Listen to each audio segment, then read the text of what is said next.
Right, so it is time to do an impromptu tour. Welcome to Hermitcraft. If you've never seen Hermitcraft before, you are now getting to see kind of some of the amazing stuff we do together. This is our moving to 1.14 area. So we started the world in 1.13. We have a massive island. We're going to go fly over it in a bit. And we're filling this massive island up with all sorts of builds and building a beautiful server together. This is our 1.14 area. We came to a village. We decided we would renovate the village.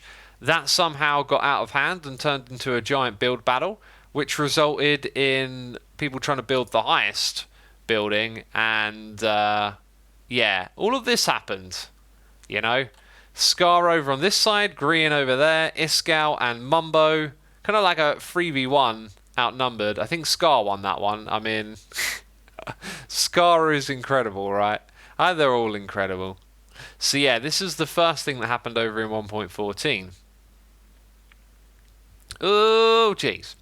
Then we have my little build, which I'm showing you because I made it. This is our Temple of the Arch-Illager, which is in the Dungeons Minecraft game, which is going into beta soon. I'd really love to play that. When Minecraft Dungeons come out, there will be streams from me because I love Diablo. So we built the Arch-Illager's little temple area here. There are some libraries on the sides. Oh, it's beautiful. Do you see it? Do you see it? I'm going to wait for chat to figure out what they just saw. Oh, you see it again, do you? You see it again. Yeah, this is like a little library area, basically. And there's some frozen vindicators down here. I think they're actually evokers. Purple blocks. Yeah, that's actually something that caught my eye. The purple block book isn't in the actual original texture, is it? And it really jumped out at me.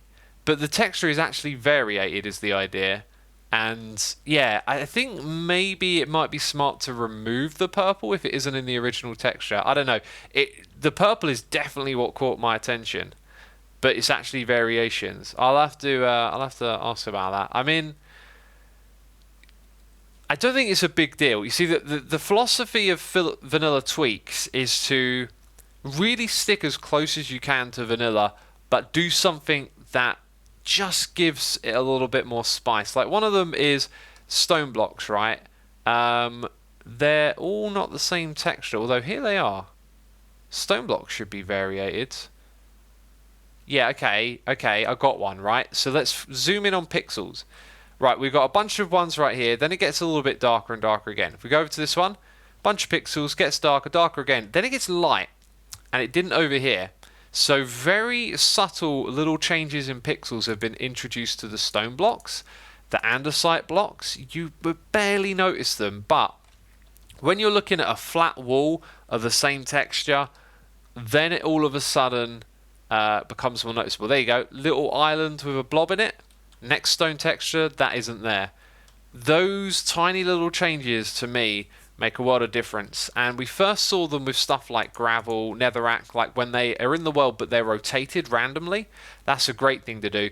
We've taken it to the next level by introducing textures where just tiny little changes are introduced. And so when you look at like a big flat wall, it becomes... It just takes the repetitiveness off a little bit. And I'm interested in actually going the B-dubs route and maybe starting to work with cobblestone where little lumps of cobble appear slightly different colours from one another in each of the blocks. But that will be done in a very more subtle way than B-dubs does. I really love how gorgeous B-dubs' building is and how his texture pack, resource pack looks. And I really want to take some of those ideas and tone them down to the Vanilla Tweaks level. That's a project I'd like to do with the Vanilla Tweaks peeps. So yes, let's travel over to the other area. So, Christmas area. There's a lot here.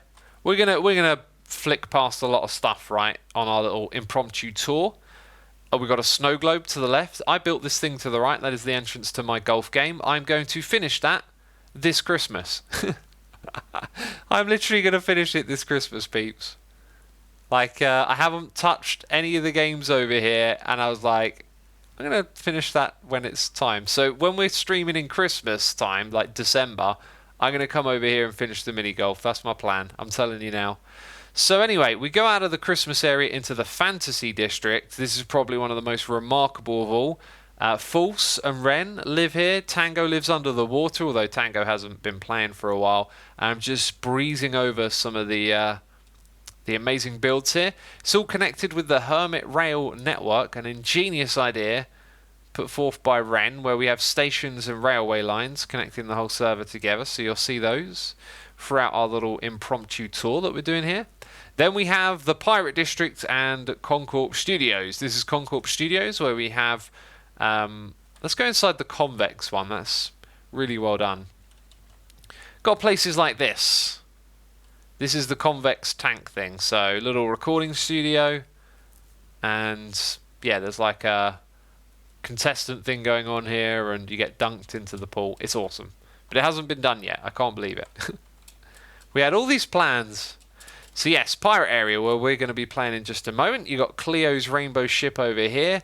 You have the Kraken attacking the ship. It's just unbelievable. It's just unbelievable, this server. Then we have Scar's absolutely unbelievably incredible Volcano. All built in survival. All of this is survival Minecraft, my friends. I don't know if Scar's finished with all of this yet. I've got a feeling he might have been finished with building islands. And now he might just be like doing the details, or it might be finished entirely. I'm not sure, but I've got a feeling from listening to Scar's videos that it's nearing the end of being completed, whatever that means. So back over to the main island, we have Cleo's port area over here. We have some buildings in the pirate district. This is my castle, my pirate castle. This is my little shanty town, and then we have the statue of Hermity. So now you are looking at the shopping district. This is just an absolute mesh of crazy ideas and buildings all over the place here. It's a place to go buy goods and exchange your diamonds for things that you need. And there is just a whole different bunch of types of build here. Also, this is another one of Scar's incredible builds. A tree being rained on. And then there's a whole bunch of biomes around the outside. And then we have the extended shopping area, which isn't heavily populated yet. Over here is the modern district of the Hermitcraft server. In this area, we have modern style roads, a couple of modern buildings. This hasn't been that populated. And then we've got another HRN station right there. And another line as well. I started this some time ago, and I guess I'm awaiting our plans for building a station over here to finish that line. So now we're down in the extended modern district where we have Tower Bay. You've got Python's quartz tower. There he is. I'm exclusive previewing and spoiling Python's stuff, I bet, right now. Oh dear. He's building his quartz towers. Over here we've got my towers, these darkly ones. They've all got farms and different things inside of them. And you can see there are plans to build more as well. It all started with this one over here. And also this idea to have pumps. Pumps? Like pipes that bring the items. They actually physically bring the items from my giant kelp farm through these pipes inside a processing building, which is still under construction. Then this area right here is the Civil War. It looks like a wastelands. We had a Civil War in the server. We've got our two base buildings over here. And then we have this like land between that and the water cooler building over here. Oh, so much amazing memories. This is the medieval district where False has been populating it with tons of amazing builds. Ren built this shop over here. And then there's a bunch of smaller ones that Wells did. And yeah, just loads of cool stuff. This is Python's latest build over here as well. This is the Concorp area over here. And off in that direction is the fantasy district that we saw a moment ago. So kind of off to the side of the fantasy district, we have the tag building. Then we have the Concorp base over here, which is pretty much just Cubfan's base. And it's populated by a redonkulous amount of iron golems and villagers. They've got villager hotels down here. It's amazing. I'm out of rockets. Oh no. Yeesh, what will I do? This is the industrial area.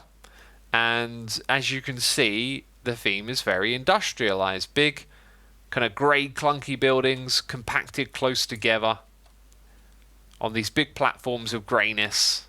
It's wonderful. There is a different kind of build theme going on here, which is, well, variety is always good.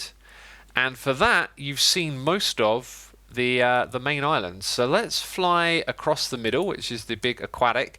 The aquatic district is the least populated. I kind of said this and said it on my streams many times.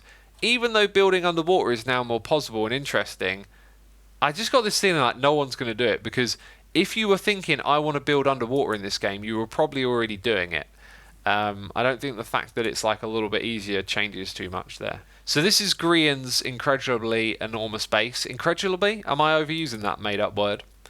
Off to the side here is Sahara, which is in the futuristic district. Now, if Mumbo had built his base in the middle of this district, it would have made perfect sense, but he didn't. This became kind of like an underutilized district, and now it's sort of been used for Sahara, and then just, again, Scar with an incredible landscaping build back here. Gorgeous rockets. Oh my goodness me, it's unbelievable. This is actually a station. This is a HRN station right here. So somehow that rail line is going to connect with this one over here. It goes to the architect station between Grian and Mumbo's base. And there it is. The stash is still on. That's probably just a permanent feature now. So yeah, you got Mumbo's base, Mumbo's little second island. And then the rail goes underwater and down into my base, which from over here looks redonkulous. I love this. It's all built with slabs so that mobs can't spawn on top of it, which means it took a stupid amount of time to build, right? Because every block that's been placed has sort of been double placed because they're slabs. Yeah. So this is actually an ocean monument as well. So there's a farm built on the inside of it. Now I just right clicked and I'm yet to fly. There we go. There we go. There we go. And so down on the inside, look at all of this. Wow. Love it. So at the top there, behind those sandstone walls, is a guardian farm. And then there are minecarts going around and collecting it. They actually look really cool, moving back and forth. That's something I want to do next season, I think. I want to have a more animated base as well. On the inside, we've got the portal room with a map room behind it. We've got storage for the Guardian drops. We have our HRN station and then storage system.